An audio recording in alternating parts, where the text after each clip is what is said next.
All right. Well, first off, I just want to thank everyone so much for attending this very special event. It's so great to see such an outpouring of support for our local law enforcement officers. When it comes to appreciation for law enforcement, I must admit I am a little bit biased.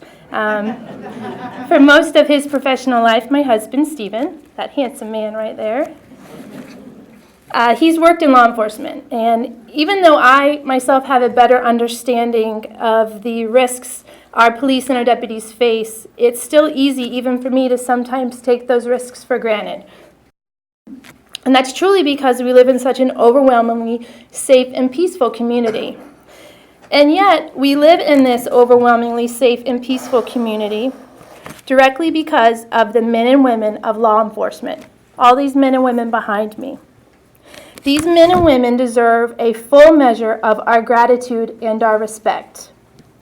And around the country, we've seen just the opposite. We've seen a great deal of violence and outrage towards law enforcement. Nationwide, there have been 85 line-of-duty deaths of law enforcement officers so far this year. The number one cause of death was gunfire. Nationwide, we've also seen a rise in disrespect and disregard towards law enforcement. This also hits close to home. Many of you, I'm sure, saw the video from Palm Beach County, a woman in Palm Beach County just last week. She was pulled over for going 31 miles over the speed limit. And do you know what she told the officer? No wonder you people get shot. Now, in every profession, we all know, there are people who act inappropriately and abuse the public trust. In such incidents, investigations are warranted. Investigations should be thorough and uncompromising in the pursuit of justice. But traditionally, during such incidents involving law enforcement, society has given the benefit of the doubt to those who took the oath to uphold the law, those who put their very lives on the line to protect the rest of us. Lately, however, there's been a disturbing departure from this tradition. In many such incidents involving law enforcement, citizens in custody, or suspected of crimes, the benefit of the doubt has not been given to law enforcement. In fact, it's just the opposite. And we've seen tragedies exploited and communities divided. We've all seen it. And all the while, elected officials are standing by silently. The message this communicates is that respect for the role and the sacrifices of law enforcement just really isn't that important. Well, we are here today to communicate an entirely different message.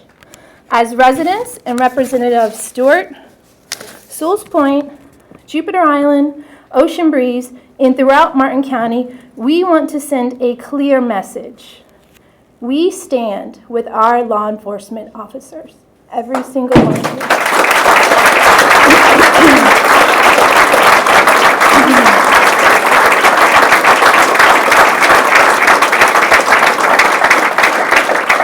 We recognize the dangers and the difficulties you face every day. We respect the risks they take, and we greatly appreciate all that you do. Most importantly, we are thankful that you all stand ready. And we are thankful for what you're willing to do on our behalf. To our Stuart Police, Sewells Point Police, Jupiter Island Public Safety, and our Martin County Sheriff Deputies, we all thank you. We are officially proclaiming this Saturday, September 19th, as Thank a Law Enforcement Officer Day.